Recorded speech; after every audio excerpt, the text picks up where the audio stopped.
أعوذ بالله من الشيطان الرجيم. بسم الله الرحمن الرحيم. لا حول ولا قوة إلا بالله العلي العظيم. الحمد لله الذي جعل الحمد مفتاحا لذكره وسببا للمزيد من فضله ودليلا على آلائه وعظمته، ثم الصلاة والسلام على خيرته حبيبه مصطفى الأمجد أبي القاسم محمد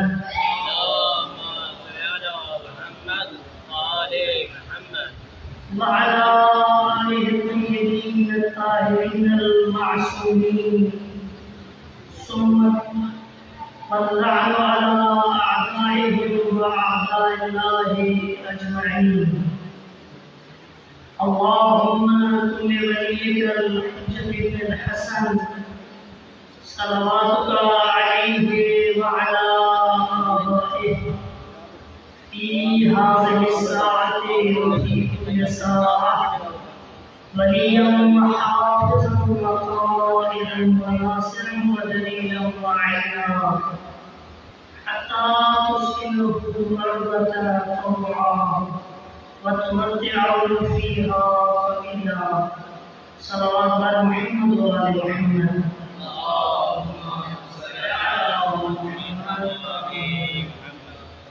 أما بعد، فقد قال سبحانه وتعالى في كتابه الحكيم: بسم الله الرحمن الرحيم. يا أيها الذين آمنوا اتقوا الله وكونوا مع الصادقين. صلوات على محمد وآل محمد.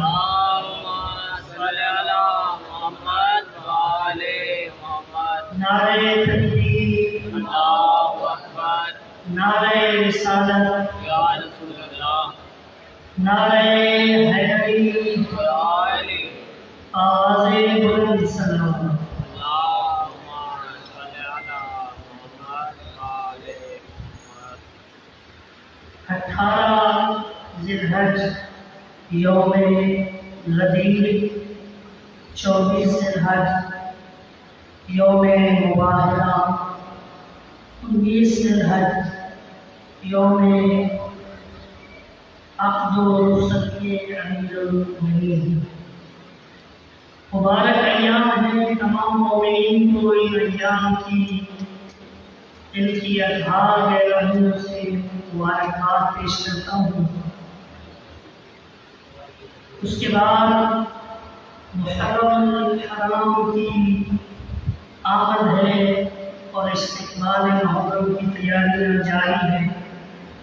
دعا ہے رب العزت ہمیں مراسم عزاداری سید الشہداء کو بطور احسن اور بہترین انداز میں منانے کی توفیق نصیب فرمائے. اللہ تعالیٰ ہر سال کی طرح اس سال بھی زیادہ سے زیادہ عزاداری میں شرکت کرنے کی توفیق نصیب فرمائے اور ہماری عبادات کو خلوص انداز میں ادا کرنے کی توفیق نصیب فرمائے. میں نے آپ کی خدمت میں سورہ توبہ کی آیت نمبر 119 کی تلاوت کا شرف حاصل کیا، جس میں ذات باری تعالیٰ نے فرمایا: یا ایھا الذین آمنوا اتقوا اللہ وکونوا مع الصادقین.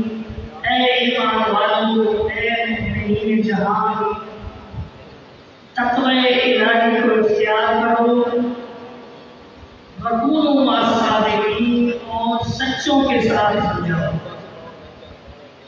گویا ذات باری تعالیٰ نے مقصد خلقت انسان کو اس آیت میں بیان کیا کہ اللہ نے انسان کو اس لیے پیدا کیا کہ انسان سچ کی تلاش کرے، اس کے بعد سچوں کا ساتھ دے۔ انسان کو تخلیق کرنے کا اعلیٰ ترین مقصد جو ہے وہ یہی ہے کہ انسان اپنی اس زندگی میں حق کو تلاش کرے اور حق کو باطل کے ساتھ تمیز کرے اور تشخیص دے کہ حق کس طرف ہے، باطل کس طرف ہے، رحمانیت کس طرف ہے، شیطانیت کس طرف ہے، نمرودیت کس طرف ہے، ابراہیمیت کس طرف ہے، فرعونیت کس طرف ہے اور موسویت کس طرف ہے۔ اور بالآخر کربلا نے ہمیں یہ درس دیا کہ یزیدیت کس طرف ہے اور حسینیت کس طرف ہے۔ صلوات پڑھیں محمد والے محمد کی ذات۔ گویا اللہ کی ذات سورہ توبہ کی آیت نمبر 119 میں یہ درس دینا چاہتی ہے کہ ہم اپنی زندگی میں لمحہ و لمحہ اس چیز کو تشخیص دیں کہ حق کس طرف ہے اور باطل کس طرف ہے۔ حق کی نسبت باطل ہر دور میں زیادہ رنگین ہو کے سامنے آتا ہے۔ باطل کے ساتھ آپ کو اکثریت نظر آئے گی، جبکہ حق کے ساتھ آپ کو کم لوگ نظر آئیں گے۔ اگرچہ یہ قاعدہ کلیہ نہیں، لیکن دنیا میں ایسا ہی ہوتا چلا آ رہا ہے کہ ہر دور میں آپ کو حق کے ساتھ چند لوگ نظر آئیں گے، جبکہ باطل کے ساتھ ایک بہت بڑی دنیا نظر آئے گی۔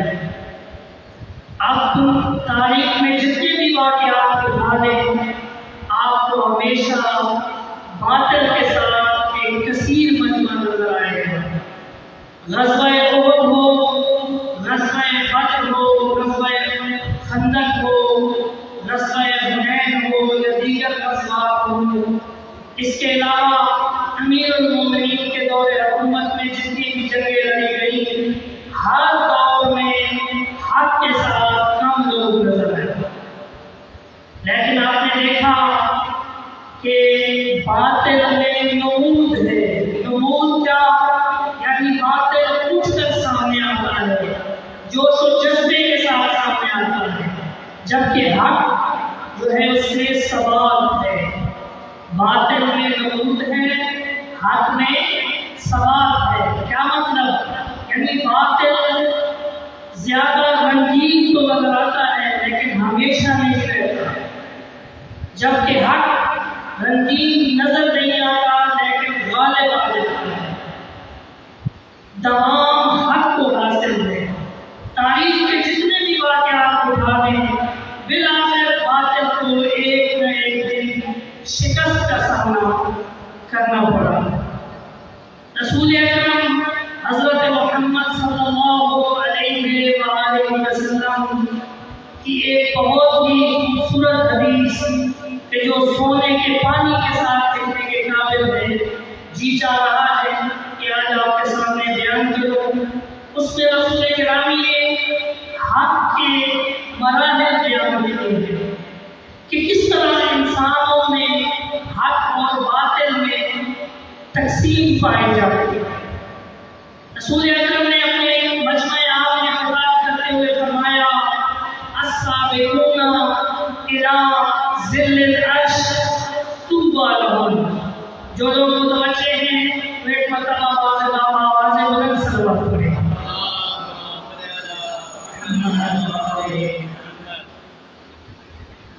رسول اکرم نے فرمایا، خوشخبری ہے ان لوگوں کے لیے کہ جو لوگ سائے عرش الہی کے نیچے پہنچنے کی جلدی کرتے ہیں۔ کیا فرمایا؟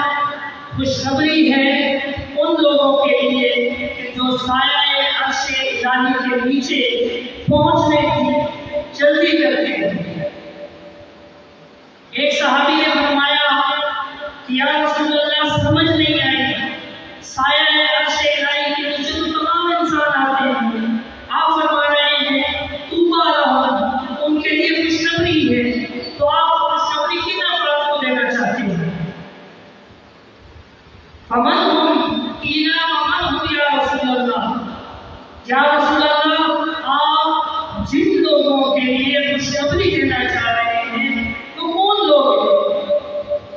رسول اکرم نے فرمایا الذین یقبلون الحق اذا سمعوہ، بہت ہی قیمتی بات ہے، پہلا مرحلہ ہے، تین مراحل بیان کیے ہیں۔ میں پہلے آپ کو بتا دوں کہ رسول اکرم نے اپنی اس حدیث میں حق و باطل کی تین مراحل بیان کیے ہیں۔ پہلا مرحلہ کہ جب لوگوں کے سامنے حق بیان کیا جاتا ہے تو پہلے جو تقسیم لوگوں میں ہو جاتی ہے، کچھ لوگ حق کو قبول کر لیتے ہیں، کچھ لوگ انکار کر لیتے ہیں۔ یہ پہلی تقسیم ہے۔ کیا ہوتا ہے جب حق بیان کیا جاتا ہے تو کچھ لوگ کیا کرتے ہیں، حق کو قبول کر لیتے ہیں، فوراً سنتے ہیں، یقبلون الحق، حق کو قبول کر لیتے ہیں۔ اذا سمعوا، جیسے ہی حق کو سنتے ہیں دل سے ان کو یقین ہو گیا کہ یہ چیز حق ہے، انہوں نے اس کو قبول کر لیا۔ غدیر، آپ نے اپنا جشن گزارا ہے غدیر کا، غدیر حق ہے یا نہیں؟ جو مانتا ہے وہ ہاتھ بلند کر کے آواز بلند صلی اللہ علیہ وسلم۔ غدیر حق ہے، کتنے لوگوں نے سنا؟ لاکھوں کا مجمع، تبتی دودھ تھی، کچھ لوگ جو بوڑھے تھے آخری حج کر کے رسول اکرم تشریف سفر کرتے ہوئے خون کے میدان پر انہوں نے پڑاؤ ڈالا، جو لوگ نوجوان تھے وہ آگے نکل گئے، تیز چل رہے تھے، جو بوڑھے تھے وہ آہستگی سے چل رہے تھے، لاکھوں کا مجمع تھا، وہ بڑا ایک سرا ایک طرف تھا، دوسرا سرا کئی سو کلومیٹر پر تھا۔ رسول اکرم نے فرمایا جو آگے ہیں تیز رفتار گھوڑوں کو بھیجا جائے، ان کو واپس بلاؤ، جو پیچھے رہ گئے کمزور ہیں ضعیف ہیں ان کا انتظار کرو۔ انتظار کیا، اونٹوں کی پالانوں کا، پالان ہوتی ہے جو اونٹ کی وہاں کے اوپر لکڑیاں رکھی جاتی ہیں، ان کا ممبر تیار کیا گیا، بہت بڑی پالانیں رکھی گئی، آیت نازل ہو چکی تھی، اے رسول وہ اہم کام انجام دے دو کہ جس کا میں نے تم کو بتا رکھا ہے، اگر تم نے یہ کام انجام نہ دیا تو گویا تم نے عمل رسالت کو انجام دیا۔ کتنا اہم کام! طائف کے سفر میں رسول اکرم نے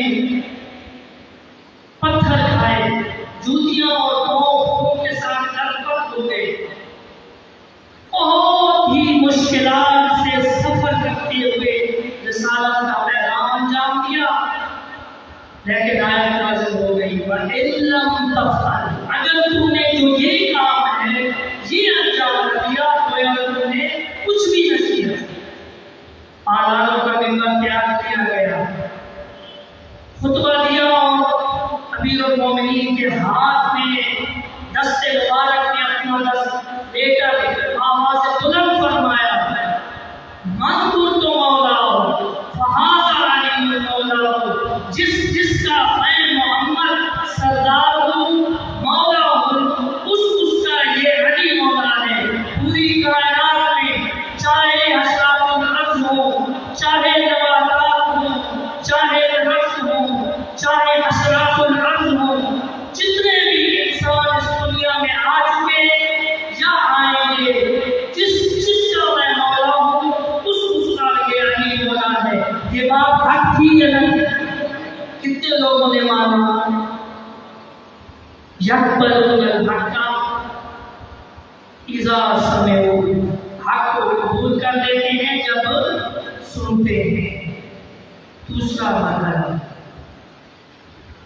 وَيَبْذُلُ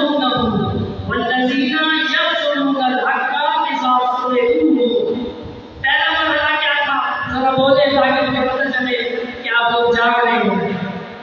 کیا مرحلہ تھا؟ کہ جب حق کو سنتے ہیں قبول کرتے ہیں۔ دوسرا مرحلہ، جب حق کو سنتے ہیں قبول کرتے ہیں، اس کے بعد کیا کرتے ہیں؟ یبذلونہ، اس کا پرچار کرتے ہیں۔ ایسا نہیں کہ کوئی رشتہ دار ہو، قبیلے والا ہو، غلطی کر رہا ہے، میں بولوں گا برادری میں مسئلہ بن جائے گا۔ ہوتا ہے یا نہیں ہوتا؟ برادریوں کے مسائل کھڑے ہو جاتے ہیں، رشتہ داریوں کے، میں نے فلاں کے گھر اپنی بیٹی کی ہوئی ہے، اپنے فلاں کے گھر اپنی بہن کی آئی ہوئی ہے، اس میں یہ برائی ہے، لیکن برائی کو برائی نہیں کہہ سکتے، حق کو حق نہیں کہہ سکتے، صرف اس لیے کہ کوئی رشتہ داری، کوئی پیسہ، کوئی عزت نفس یا کوئی چیز بیچ میں حائل آ رہی ہے۔ لیکن رسول گرامی کیا فرما رہے ہیں؟ یبذلونہ، حق کا پرچار کرتے ہیں، اعلان کرتے ہیں، نہیں دیکھتے کہ یہاں پہ میرا مال کو نقصان ہو سکتا ہے، میری جان کو نقصان ہو سکتا ہے، میری رشتہ داری میں خطر آ سکتا ہے، میرے کسی اور مسئلہ کا ہو سکتا ہے۔ نہیں، میرے تو حق کو جہاں دیکھتے ہیں ابراز حق کرتے ہیں، فصل حق کرتے ہیں، اعلانیہ طور پر حق کو بیان کرتے ہیں۔ دوسرا مرحلہ، ایک شخص ہے جس کا نام ہے عبید اللہ ابن حر جعفی۔ کیا نام ہے؟ عبید اللہ ابن حر جعفی۔ امام حسین علیہ السلام کے پاس آیا، مکالمہ ہوا، امام حسین تیار تھے کربلا روانی کے لیے، مکہ میں موجود ہیں، اپنے عمرے کے احرام کو، اپنے حج کے احرام کو عمرے میں بدلا اور اس کے بعد روانگی کے لیے تیار ہیں۔ عبید اللہ ابن حر جعفی جو ہے اس کو کہتے ہیں، عبید اللہ مجھے یہ بتاؤ کہ کیا تم نہیں جانتے کہ میں حسین حق پر ہوں؟ عبید اللہ کہتا ہے میں جانتا ہوں، میں مانتا ہوں، میں نے کئی بار دوش نبوت پہ آپ کو سوال دیکھا ہے، بلکہ اس سے آگے کا جملہ، میں نے دوش نبوت پہ حسین کو سوال دیکھا ہے اور امر الہی سے سجدے کو طویل ہوتا دیکھا ہے۔ امر الہی ہوا، یا رسول اللہ پشت پر حسین سوار ہے، سجدہ طویل کر۔ کتنا بڑا مقام ہے! رسول اکرم کو زبان مبارک کو آپ کے دہن مبارک میں دیتے دیکھا ہے، زبان نبوت سے آپ کے کلام کو، آپ کے فضائل کو، آپ کے قصیدوں کو سنتے ہیں، ذاکرین نظام سے قصیدوں کو سنتے ہیں کہ نہیں؟ جشن میں نے رسول کی زبان سے قصیدہ حسین سنتے دیکھا ہے، لیکن میں آپ کے ساتھ چلنے کے لیے تیار نہیں۔ کیا وجہ ہے؟ عبید اللہ ابن حر جعفی امام حسین جیسے نواسہ رسول، فرزند امیر المومنین، فرزند سیدہ کائنات، جن کا حسب و نسب قیمتی ہے، عبید اللہ ساتھ چلنے کے لیے تیار نہیں۔ روز عاشور عمر ابن سعد کو ایک شخص نے مخاطب کر کہا، اے عمر ابن سعد، کیا تو نہیں جانتا حسین کی اولاد جو ہے، حسین کے بچے پیاسے ہیں؟ کیا تو نہیں جانتا حسین حق پر ہے؟ عمر ابن سعد نے کہا، مانتا ہوں حسین حق پر ہے، اور جس طرح حسین حق پر ہے اس سے زیادہ کوئی حق پر لیکن میں حسین کا ساتھ دینے کے لیے تیار نہیں ہوں۔ یقبلون الحق اذا سمعوا، جب سنتے ہیں حق کو قبول کر لیتے ہیں۔ دوسرا مرحلہ وَيَبْذِلُونَهُ، جہاں جہاں حق کو سنتے ہیں علل اعلان، ڈرتے نہیں ہیں، اپنی کسی بھی کمزوری کو حق کے پرچار میں مجبوری نہیں سمجھتے۔ آپ نے دیکھا کہ داعش کو عراق میں شکست ہوئی، شام میں شکست ہوئی، افغانستان میں شکست ہوئی۔ کس نے دی؟ کس نے دی؟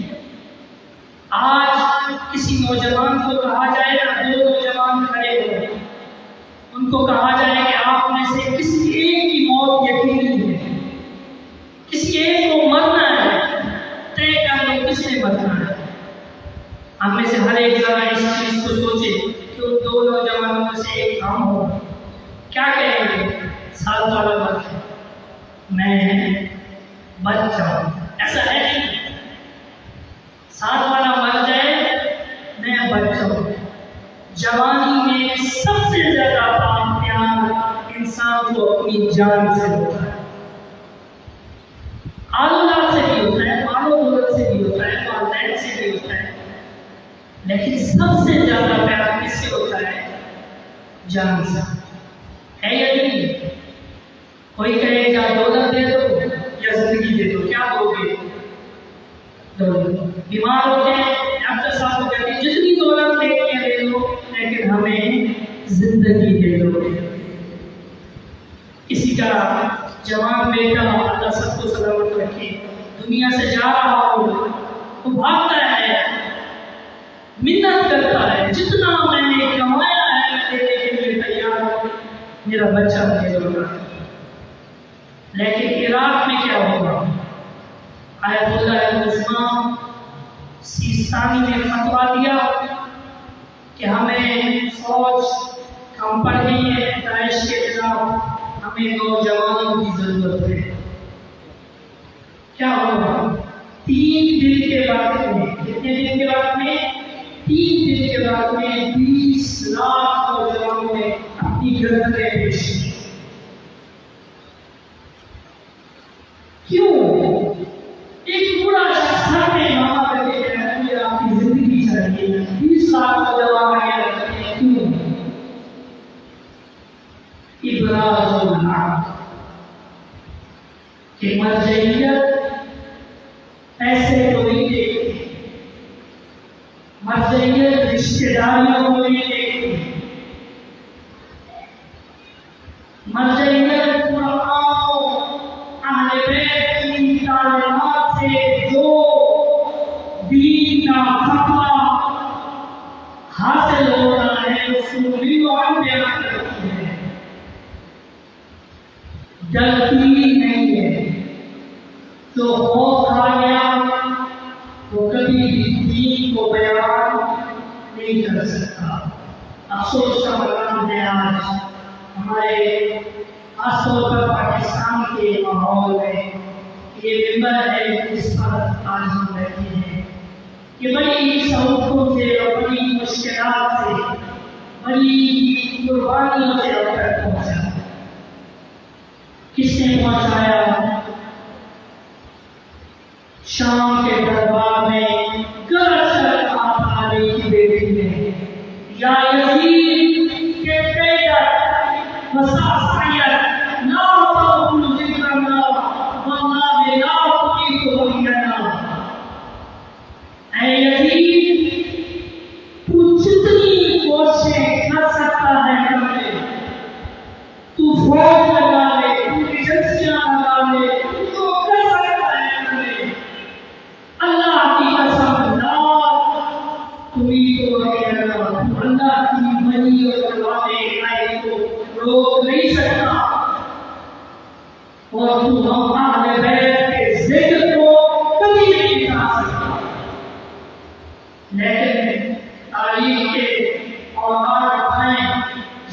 دیوالی بن چکا ہے یا نہیں؟ حسین محبت کا احساس قبول کرنے لگے. مائیں لوریوں میں آزادوں میں حسین کا نام سناتی نہیں لگے اور یزید کو اپنی اولاد کا نام رکھنے کے لیے تیار ہے یا نہیں؟ دنیا نے ثابت کیا حسینیت زندہ باد تھی اور حسینیت ہمیشہ خلافت زندہ باد رہے گی. کیوں؟ جب حق کو سنتے ہیں ابرا سے بات کرتے ہیں ڈرتے نہیں ہیں. کسی نے پوچھا امام حسین علیہ السلام سے محرم کی آمد ہے سوچ رہا ہوں زیادہ سے زیادہ امام حسین کے حوالے سے آپ کو بیان کروں. کسی نے امام حسین سے پوچھا اتنی اچھی زندگی گزار رہے ہیں آپ کے دشمن بہت ہیں کیوں ایک خونخوار اور درندے قسم کے دشمن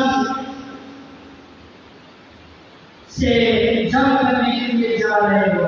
یہی تو ہوگا تمہارے محبت کرنے والے موجود ہیں تمہارے والد کے محبت کرنے والے موجود ہیں تمہارے نانا کے محبت کرنے والے موجود ہیں. کیوں صبر کر رہے ہو؟ کیوں خود کو مشکل میں ڈالتے ہو؟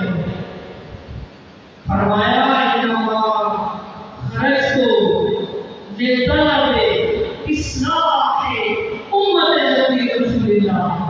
اور کی ہوتا ہے فرمایا میں جا رہا ہوں میں خلوص کر رہا ہوں میں صبر کر رہا ہوں لطلب اصلاح امت جدی رسول اللہ. میں اپنے نانا اپنے جد کی امت کی اصلاح کرنے کے لیے جا رہا ہوں ابرا سے حق کے لیے جا رہا ہوں. کیسے ہو سکتا ہے کہ میرا نانا محمد کہہ کر گیا اس دنیا سے رخصت ہوئے یہ کہہ کر کہ جو مومن ہے حق کو سنتا ہے قبول کرتا ہے دوسرا مرحلہ حق کو سنتا ہے قبول بھی کرتا ہے اور اعلانیہ اظہار بھی کرتا ہے. تو حسین کو بانی شریعت تھے کیسے ہو سکتا تھا کہ وہ اعلان کرنا کرتے؟ یقیناً کربلا نام ہے جس کو جہاد کا کربلا نام ہے حق کو پرچار کرنے کا کربلا نام ہے باطل کے خلاف اٹھ کھڑا ہونے کا. اس کے بعد رسول گرامی کی تین حدیث کا کہ جو آج بھی میرے بیان کا موجود ہے. تیسرا جو وجود ذہنی رکھتے ہیں اور یہاں پر موجود ہے اور چاہتے ہیں کہ تیسرا مرحلہ قیامت کو آواز بلند سے نعرہ تکبیر نعرہ رسالت نعرہ حیدری آواز بلند تر صلوات.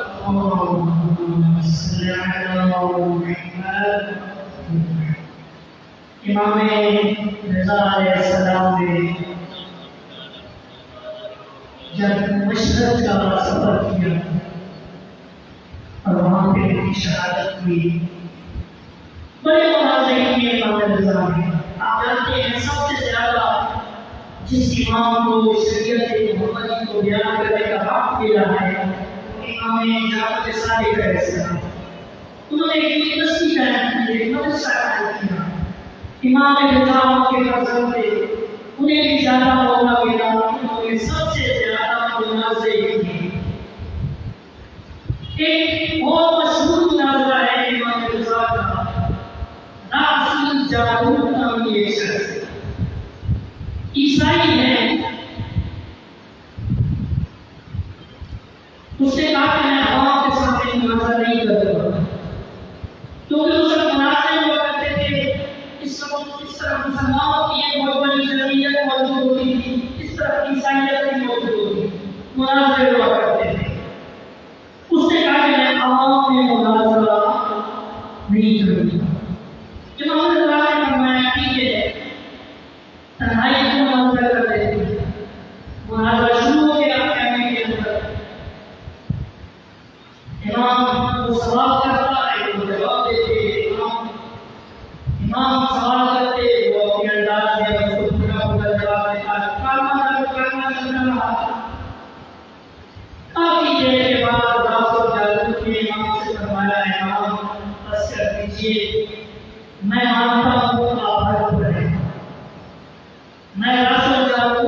تسلیم کرتا ہوں کہ آپ حق پر ہیں. جب حق کو سنتے ہیں قبول کر لیتے ہیں. حق کو سنا قبول کر لیا. امام مسکرائے. امام نے فرمایا ایک کام کرو، اگر میں حق پر ہوں مجھے حق پر سمجھتے ہو حق پر سمجھتا ہو آپ میرا ایک کام کرو گے. آپ فرمائیں آپ آئے جاؤ اپنی قوم کو کہو کہ امام رضا سارے حق پر ہیں. امام رضا حق پر ہیں. ادھر مانتا ہوں بات نہیں کر سکتا. بات تو نہیں مان سکتے. کیا وہ لوگ ہیں ان سے میرے مفادات کا مسئلہ ہے، میرے نعرے لگاتے ہیں، وہ ان سے میرا مالی مفاد کا مسئلہ ہے، ان سے میری عزت نفس کا مفاد کا مسئلہ ہے، بہت سارے مفادات کا مسئلہ ہے. نہیں ہو سکتا کہ میں ان کے سامنے حق کو تسلیم کروں. تو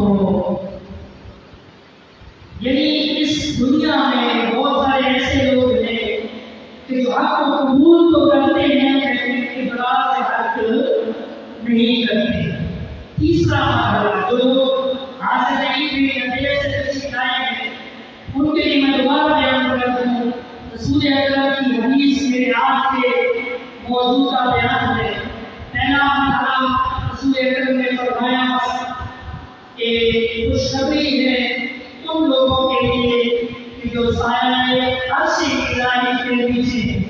کسی نے پوچھا کہ یا رسول اللہ وہ لوگ کون ہیں؟ تو آپ نے فرمایا کہ جو حق کو سنتے ہیں قبول کرتے ہیں. دوسرا مرحلہ کہ جو حق کو سنتے ہیں قبول بھی کرتے ہیں اور حق کے لیے آواز بلند کرتے ہیں، چاہے ان کو مال کی قربانی دینی پڑے، چاہے عزت نفس کی قربانی دینی پڑے، چاہے ان کو اپنی اولاد کی قربانی دینی پڑے یا اپنی جان کی قربانی دینی پڑے. تیسرا مرحلہ یہ ہے کہ وہ لوگ حق کو سنتے ہیں قبول کرتے ہیں، اقرار سے حق کرتے ہیں، پرچار حق کرتے ہیں، لیکن پھر کھڑے نہیں رہتے. زندگی کی آخری سانس تک جب ان کا جنازہ ہوتا ہے تو وہ حق پر ہوتے ہیں.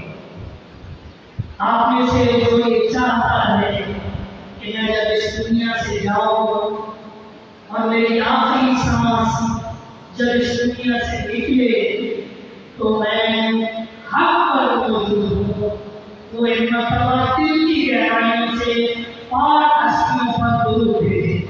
اللہم صلی علی محمد.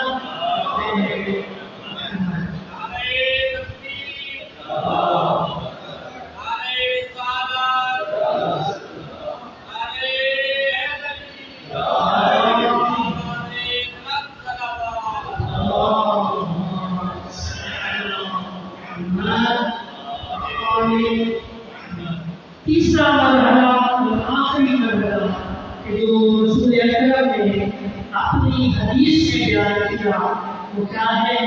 آپ کو سنتے ہیں قبول کرتے ہیں. دوسرا مرحلہ قبول کرتے ہیں، اقرار سے حق کرتے ہیں، پرچار حق کرتے ہیں. تیسرا مرحلہ پھر سب جگ جاتے ہیں اور آخر عمر تک شش و پن میں ہے.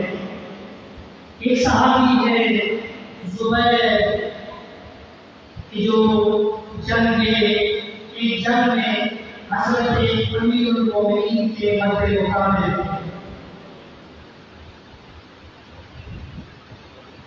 حضرت علی کے کیا ہے مد مقابل تھے. کسی امیر المومنین کے صحابی نے زبیر سے کہا زبیر کیا تم نے نہیں دیکھا پاک رسول گرامی اپنی ساری زندگی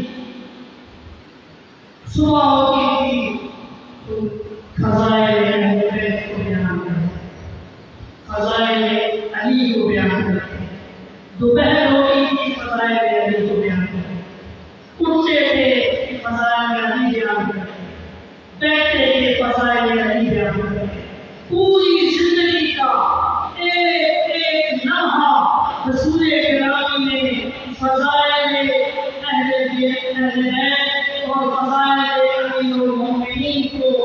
بیان کرتے گزارا۔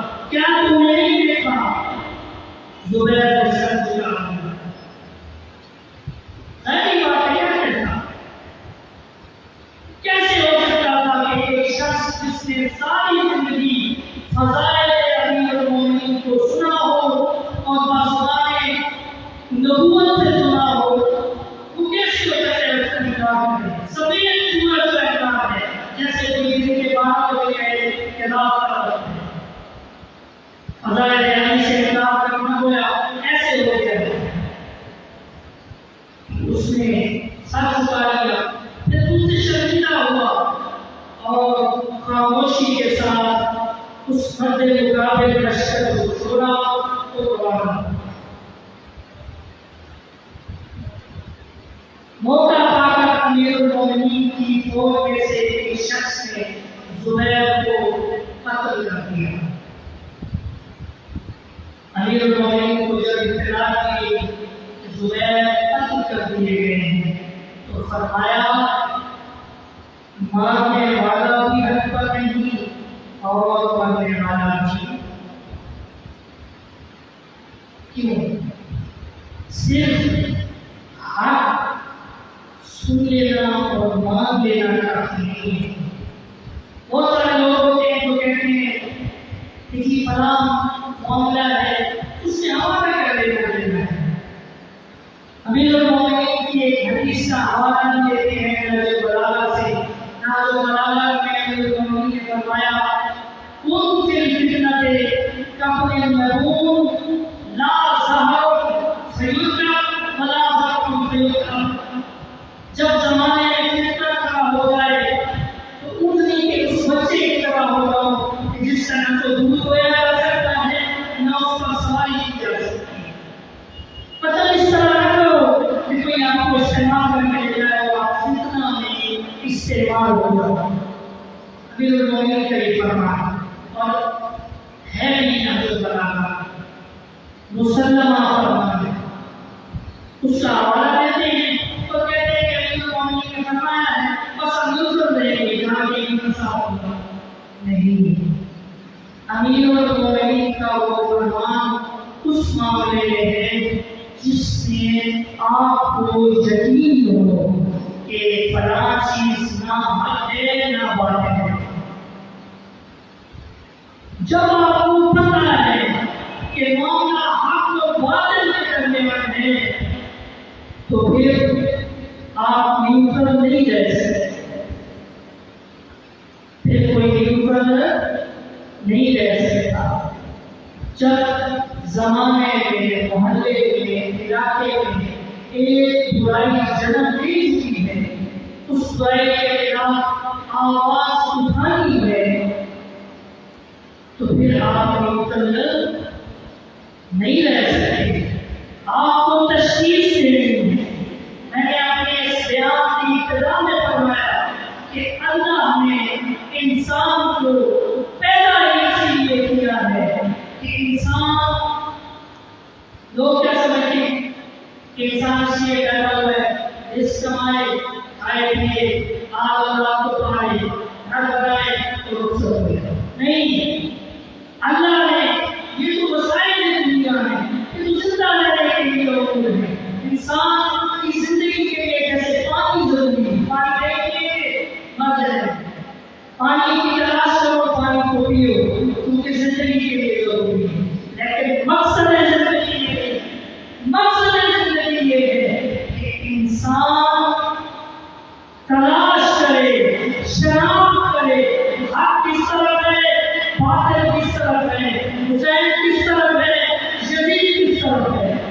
ہر معاملے میں آپ کو دنیا میں جس جو بھی معاملہ پیش آئے آپ کو دیکھنا ہوگا کہ آپ تلاش کرنا ہوگا کہ حق کس طرف ہے اور باطل کس طرف ہے۔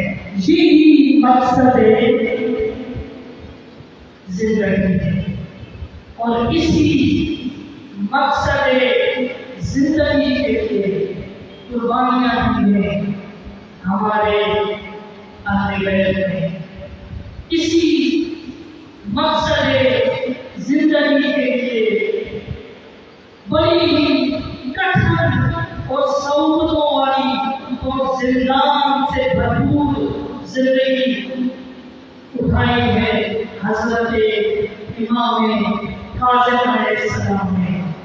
سنتے ہو کہ ان کی زندگی کا 70% حصہ زندان میں آ گیا۔ زندان کی بیڑیاں ہوتی تھی، امام ہوتے تھے اور نماز ہوتی تھی۔ یہ وہ امام ہے کہ جن کی زندگی کا ایک طویل عرصہ زندان میں گزرا۔ ماں کے رہتے کو زندان میں ڈال دیتا تھا، شورش کفا ہو جاتی تھی، لوگوں میں انقلاب کفا ہو جاتا تھا، سوچ دیتا تھا۔ امام باہر آتے ہیں خاموشی سے اپنے گھر میں اپنے فرمانوں کو علم نبوی سے ان کو عطا کرتے ہیں۔ کچھ ایسا گزرتا تھا، وہ پہ ہٹ جاتی کہ پھر انقلاب ہو گیا، پھر انقلاب زندان میں جاتے تھے، پھر ایک نیا انقلاب ہو جاتا، پریشان ہو جاتے تھے۔ آخری 4 سال وہ مسلسل اور متواتر سال ہیں جو امام نے زندان میں گزارے۔ اس کے بعد امام کی شہادت ہوئی ہے۔ ان 4 سالوں میں امام کا ایک صحابی ہے، امام کا ایک ساتھی ہے جس کو امام نے اپنا وکیل بنایا ہے تاکہ وہ لوگوں تک میرا پیغام پہنچاتا رہے۔ نام ہے ابھی حمزہ بطائنی۔ ابھی حمزہ بطائنی امام کا وکیل ہے، امام کا پیغام لوگوں تک لے کے آتا ہے۔ امام نے ایک بہت بڑی رقم، بہت بڑا پیسہ، اموال واجبہ، لوگوں کی جو واجبات تھے، لوگوں کی امانات تھی، وہ ابھی حمزہ بطائنی کو بطور امانت سپرد کر رکھی تھی۔ 4 سال امام نے گزارے، اس کے بعد امام کی شہادت ہوئی۔ ابھی حمزہ بطائنی افسوس رہا ہے کہ یار اتنی بڑی رقم ہے، اس وقت کے حساب سے یعنی لاکھوں دینار ہے، میں یہ سارا پیسہ کیسے امام رضا کو دے دوں؟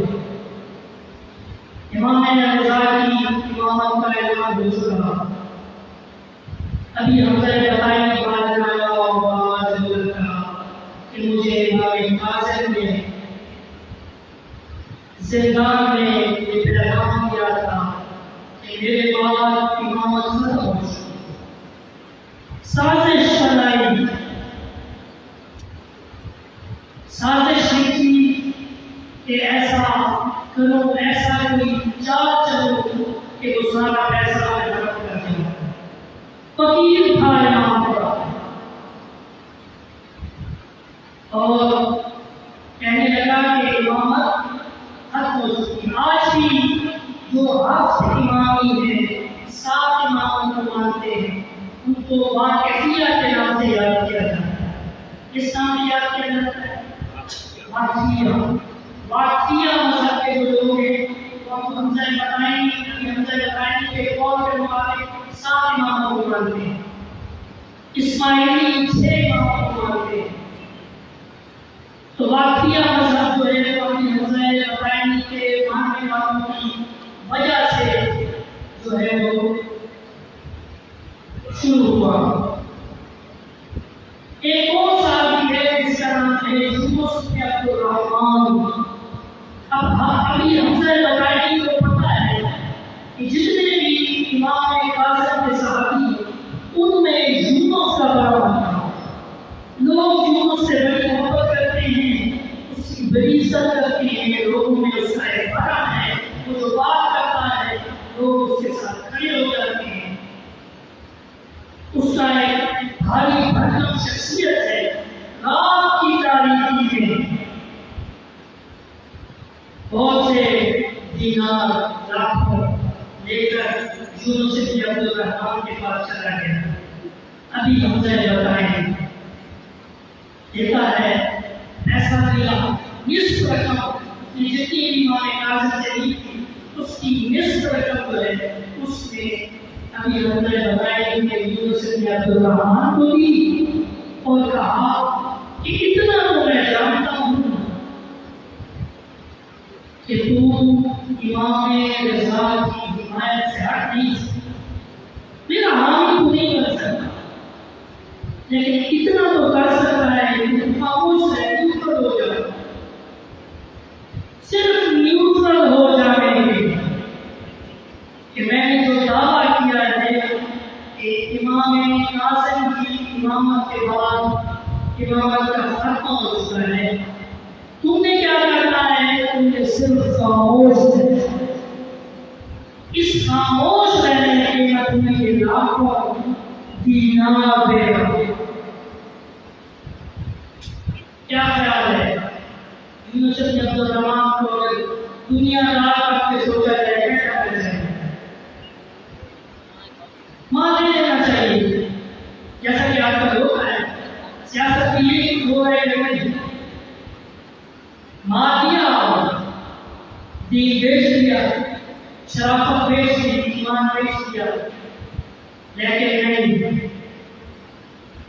یونس بن عبد الرحمن نے پیسے اٹھائے اور حضرت بنی کے منہ پہ دے مارے اور کہا کہ تمہاری جرأت کیسے ہوئی؟ میں 100 بار بھی مر کے جیتے آؤں تو میں ان پاک ہستیوں سے اپنی وفاداری کی قیمت پیسہ نہیں لگا سکتا، اٹھ کر دفع ہو جا میرے گھر سے۔ اور یونس نے اپنی وفاداری کا ثبوت دیا اور باہر اعلان امام رضا علیہ السلام کی امامت کا دفاع بھی کیا، پرچار بھی کیا۔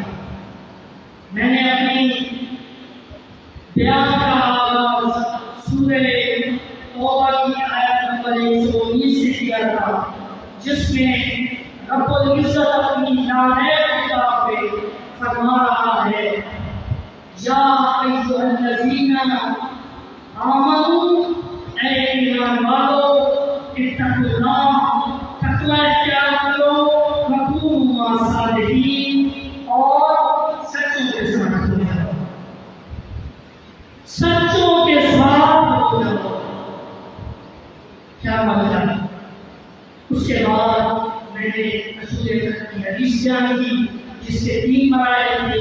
رسول اکرم نے خوشخبری دی ان لوگوں کو کہ جو لوگ حق کو سنتے ہیں، قبول کر لیتے ہیں، قبول کرنے کے بعد ابراز حق کرتے ہیں، حق کا پرچار کرتے ہیں، اور اس کے بعد تیسرا کہا کہ حق کو سنتے ہیں، قبول بھی کرتے ہیں، پرچار بھی کرتے ہیں، اور زندگی کے آخری لمحے تک جب ان کا جنازہ منعقد ہوتا ہے تو دنیا کہتی ہے یہ شخص حق پر دنیا سے گیا۔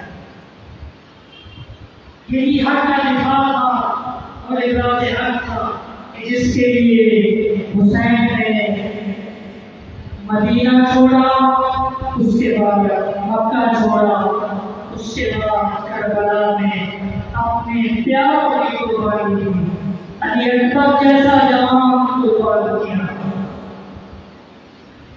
یہ شدید رحمت کہ جس کو امت دیکھ کر کہا کرتی تھی ہم علی اکبر کو دیکھتے ہیں تو ہمیں رسول یاد ہے۔ 6 ماہ کا علی اصغر کو قربان کیا، 4 سال کی سکینہ نے تماچے کھائے، بہت بڑی بڑی قربانیاں دی ہیں۔ اس پوری زمین کا تو اگر بطور عوض دیا جائے، پوری کائنات کو بطور عوض دیا جائے تو حسین کی قربانی کا ایک جز بھی ادا نہیں کر سکتی۔ 61 ہجری میں واقعہ کربلا بپا ہوا، 95 ہجری میں مولا سجاد کی وفات ہوئی۔ کتنے سال ہوئے؟ 34